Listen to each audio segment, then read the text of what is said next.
Halo guys, kembali lagi di Riko Official. Jangan lupa like, komen, dan subscribe ya. Waktu 10 menit yang diberikan oleh Fritz telah habis. Dengan penuh kesadaran, Arun keluar dari kamar hotel dan meninggalkan Freya. Tak ada sepatah kata pun yang terucap ketika Arun berpamitan. Freya sibuk mencerna apa yang baru saja dikatakan oleh seorang Arun Grini. Tidak mungkin ini hanya lelucon karena menyangkut nyawa sahabatnya, pikir Freya. Apa yang baru saja didengar oleh Freya? Troy kecelakaan dan sekarang dia sedang koma. Tiba-tiba saja dia merasakan sakit yang sangat di sekujur tubuhnya. Freya tidak tahu bagian mana yang menjadi sumber sakitnya. Yang pasti rasa sakit itu membelit tubuhnya, berusaha mengambil alih tubuhnya. Seketika semuanya menjadi gelap. Di luar ruangan, Fritz yang melihat Arun keluar dengan tenang segera menuju ruang tamu. Betapa kagetnya dia ketika melihat Freya terkulai lemah di sofa. Jejak air mata tercetak jelas di pipinya. Entah apa yang mereka bicarakan tadi. "Freya, are you okay?" tanya Fritz. Awalnya dia mengira adiknya hanya merebahkan tubuhnya, bersandar pada sofa. Tapi ketika panggilannya tidak mendapat respon, Fritz mulai panik. Segera saja dia memanggil Taylor dan Paul. Fritz langsung memerintahkan keduanya untuk menyiapkan mobil dan bergegas menuju rumah sakit. Kepanikan jelas tergambar di wajah Fritz. Dia benar-benar tidak mengira pembicaraan singkat itu akan membawa petakan untuk adiknya. Apa kira-kira yang mereka bicarakan sampai membuat Freya pingsan? Fritz langsung merutuki dirinya yang mau saja meninggalkan keduanya, tanpa tahu pembicaraan seperti apa yang dia lewatkan. Beliau baik-baik saja, bayinya pun baik. Mungkin beliau terlalu syok sehingga menyebabkan pingsan, jelas Dr. Robinson kepada Fritz. Ada kelegaan yang tersirat di mata Fritz. Paling tidak adiknya tidak dalam kondisi yang berbahaya. Setelah mendengar penjelasan itu, Fritz segera menelpon Jovita. Dia meminta sahabat adiknya itu untuk menggantikannya sebentar menunggui Freya. "Ada apa? Kenapa dia masuk rumah sakit?" tanya Jovita ketika sampai di rumah sakit. "Aku kurang paham, dia bertemu seseorang hingga akhirnya pingsan," kata Fritz singkat. Dia tidak mau terlalu banyak memberi informasi kepada Jovita, karena informasi ini menyangkut masa lalu Freya. "Apa kamu gak menjaganya? Kamu tahu kan kondisi Freya seperti apa?" Jovita sedikit emosi, sangat disayangkan kalau Freya sampai kenapa-napa. Fritz merasa senang bahwa adiknya memiliki sahabat yang sangat menyayanginya dan memberikan perhatian yang lebih. Tapi Fritz tidak senang kalau dia menjadi objek kemarahan sahabat adiknya itu. Oke, ini kesalahannya karena membiarkan mereka berbincang. Dan Fritz akan memastikan Arun Grini akan mendapat balasannya. Tanpa berpamitan, Fritz pergi meninggalkan rumah sakit diikuti oleh Taylor. Dia sudah tahu di mana Arun tinggal. Laki-laki itu harus membayar apa yang sudah dilakukannya terhadap adiknya. Emosi itu berhasil menguasai Fritz, menghilangkan kendali dirinya yang biasanya nampak. Ketika sedang berkemas, Arun mendapati pintu apartemennya digedor dari luar. Siapa orang yang tidak beradab ini? Padahal ada bel pintu yang bisa dia gunakan. Perlahan Arun berjalan menuju pintu. Betapa kagetnya dia ketika membuka pintu dan langsung menerima sebuah pukulan yang sangat menyakitkan. Tidak hanya sekali, pukulan itu berkali-kali menghantam wajahnya. Meski sekuat tenaga berusaha menghindar, Arun tidak bisa berbuat apa-apa karena orang itu sudah duduk di atasnya. Pukulan demi pukulan terus diterima oleh Arun. "Apa yang kamu bicarakan dengan Freya? Apa kamu tahu bagaimana kondisinya saat ini?"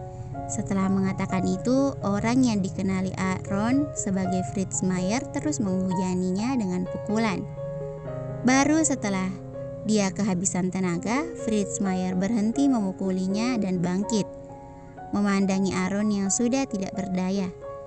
Taylor yang sedari tadi hanya melihat, tak berniat untuk melerai mereka sedari tadi. Aku hanya minta dia menemui Troy. Aaron langsung bangkit dan berjalan menuju ruang tengah. Kepalanya sakit dan wajahnya yang perih membuat Aaron tak bisa melihat dengan baik. Untuk memasukkan sandi ponselnya pun Aaron merasa kesulitan. Pada akhirnya Aaron berhasil membuka ponselnya dan memperlihatkan foto Troy yang terbaring di rumah sakit. Tapi Fritz tidak menampakkan emosi, wajahnya datar. Aku hanya minta Venita menemui Troy. Dia sedang berjuang untuk memperoleh kesadarannya kembali, ucap Aaron sambil menahan rasa sakit. Tolong sekali saja biarin Troy bertemu dengan Venita. Aku mohon. Mungkin ini jalan terbaik yang bisa Aaron pikirkan. Bagaimanapun caranya, dia harus bisa membawa Venita bertemu dengan Troy. Meninggalkan harga diri dan keangkuhan untuk sementara tidak akan menjadi masalah, asal dia bisa membantu sahabatnya. Itulah yang ada di pikiran Aaron saat ini. Bahkan bila perlu, dia akan berlutut dan memohon kepada Fritz Mayer.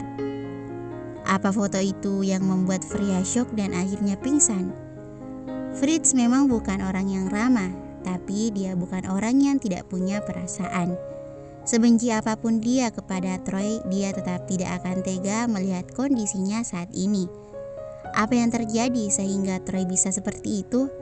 Selesai berurusan dengan Aaron Greene, Fritz kembali ke rumah sakit. Freya sudah sadar ketika Fritz mencapai ruang rawatnya. "Jo, bisa tinggalin kita berdua," kata Fritz, karena Jovita sedari tadi menunggui Freya ketika dia pergi. Dengan anggukan mantap, Jovita keluar kamar. "Jangan siksa diri kamu dan bayimu. Menangis gak akan menyelesaikan masalah. Kalau kamu ingin menemuinya, silahkan. Tapi biarkan aku ikut." Dengan tegas, Fritz berkata. Selama ini, dia selalu mengikuti semua perkataan Freya. Dia menyerahkan semua keputusan di tangannya. Itu bagian dari bentuk kasih sayang Fritz kepada adiknya. Fritz tidak mau mengekang adiknya dengan aturan atau apapun yang memberatkannya. Dan karena semua perlakuannya itu, dia tidak pernah bisa tegas kepada adiknya.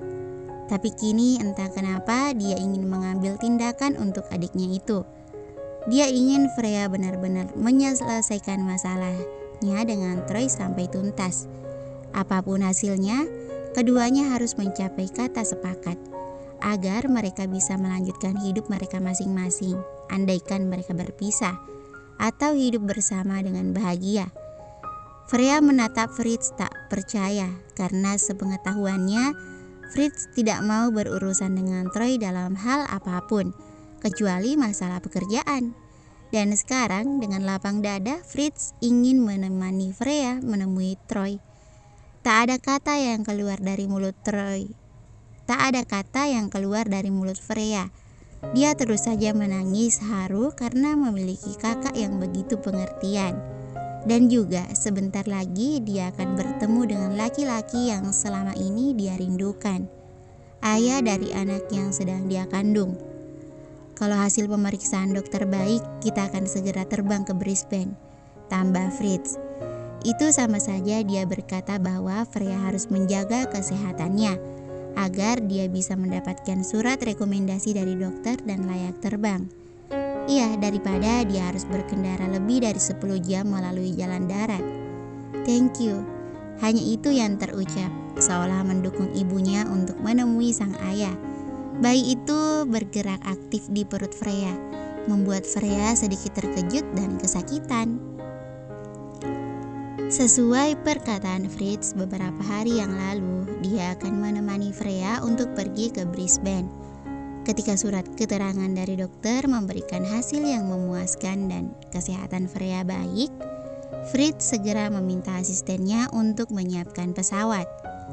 Tepat pukul 2 siang, rombongan Mayer sudah sampai di bandara, disambut oleh pilot dan para staf penerbangan.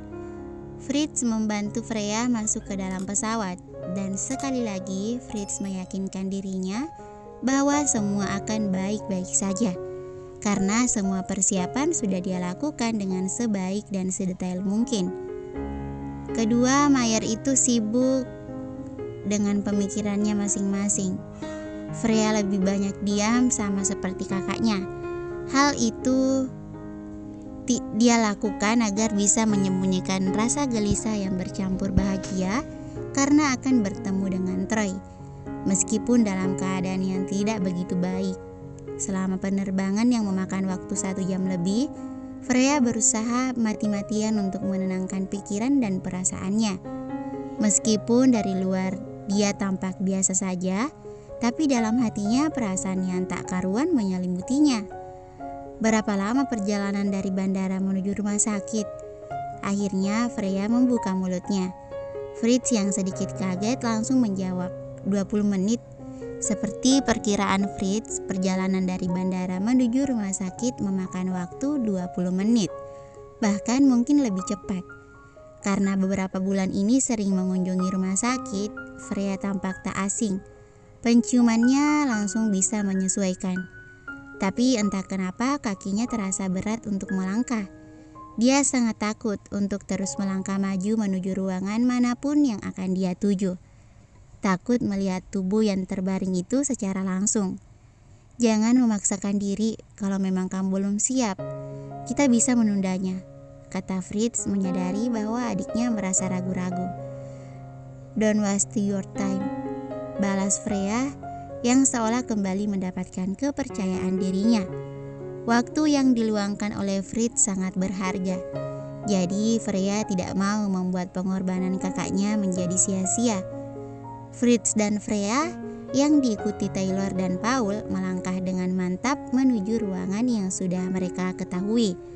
Lift yang membawa mereka terasa bergerak lambat, membuat Freya semakin tidak sabar.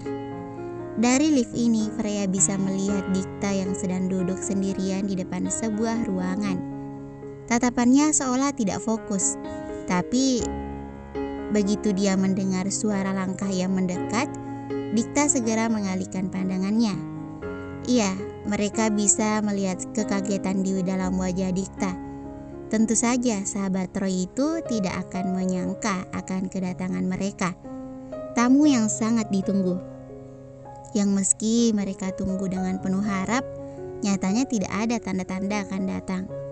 Namun sekarang ketika Dikta dan Aaron sudah pasrah, mereka menampakkan diri.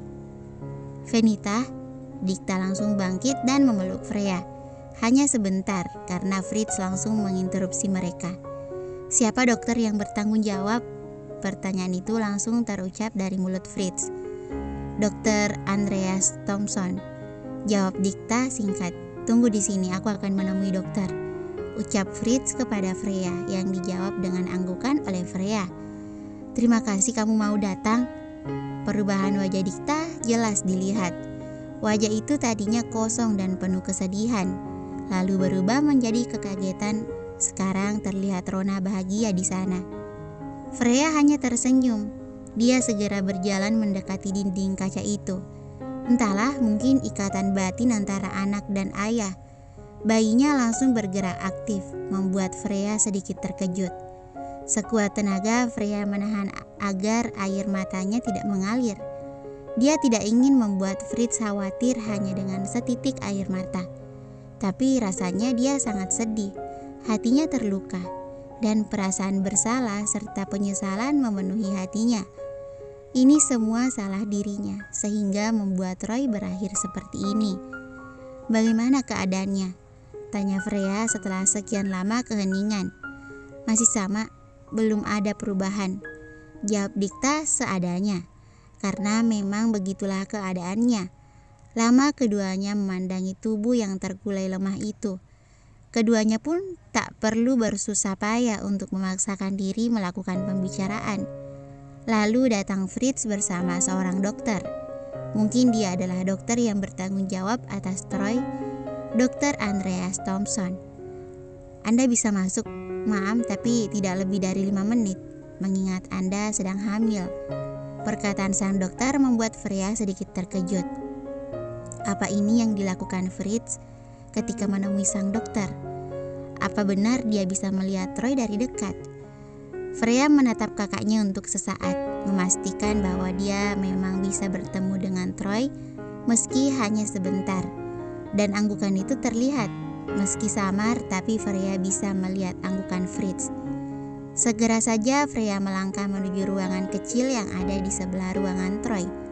Sang perawat membantunya mengenakan pakaian pelindung yang membalut tubuhnya. Ketika Freya sudah siap, perawat membuka pintu ruangan Troy dan mempersilahkan masuk. Waktu yang dia miliki hanya 5 menit, jadi dia harus bisa memanfaatkan waktu yang ada dengan sebaik-baiknya. Perlahan Freya berjalan masuk menuju tempat di mana Troy berbaring. Semakin dekat dia berjalan, semakin tampak jelas wajah yang terpejam itu dengan terlihat damai. Seluruh bagian tubuh Troy ditempeli dengan berbagai macam selang dan kabel, membuat Freya merasa sedih dan sakit. "Hai," hanya itu yang terucap, mulutnya terasa keluh. Air mata yang sedari tadi ditahannya keluar bagai banjir, membasahi pipinya. Perlahan Freya menyentuh tangan Troy yang tidak dipasangi selang, berdiri tepat di samping tempat tidurnya. Freya membawa tangan Troy yang lemah itu menuju perutnya. "Baby, your father is here." Freya menggerakkan tangan Troy, mengeluskan tangan itu di perut buncitnya. Reaksi sang bayi pun tak terduga, seolah menikmati belayan sang ayah untuk pertama kalinya. Dia hanya diam saja, menyerap sebanyak mungkin belayan itu melalui perut Freya. "Maaf, karena keegoisanku, kalian harus menderita." Suara Freya yang tertutup isakan tak terdengar jelas. "Troy, anak ini perlu kamu. Bangun, buka mata kamu dan sapa dia. Dia dan aku membutuhkanmu." Terasa gerakan di dalam perutnya. Anak pintar yang selama ini menjadi penyemangat hidup Freya bergerak dan seolah ingin mendapatkan pangkuan akan keberadaannya. Apa ini mimpi? Kalaupun ini hanya mimpi, Troy tetap akan merasa bahagia.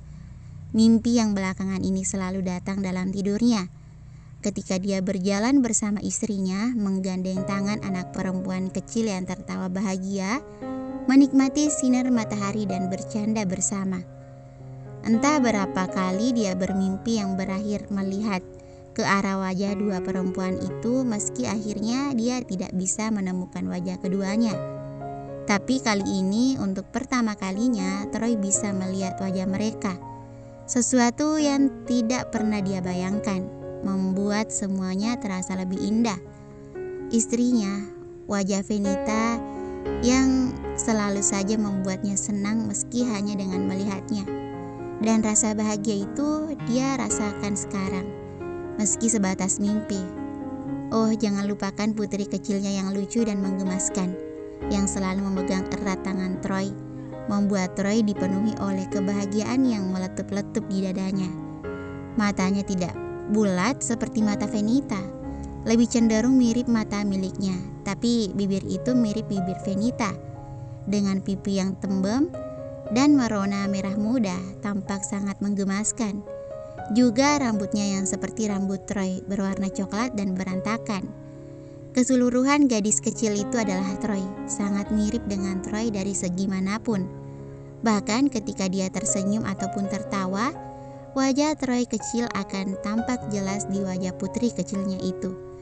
Putri kecil, itu artinya dia adalah seorang ayah sekarang. Dia memiliki anak yang cantik yang kini menyandang nama Darin di belakang namanya. Mengingat hal itu, Troy tentu akan bahagia karena kini mamanya tidak akan pernah merecokinya dengan urusan percucuan, karena Troy sudah memberinya seorang cucu cantik. Troy merasa puas dengan mimpinya.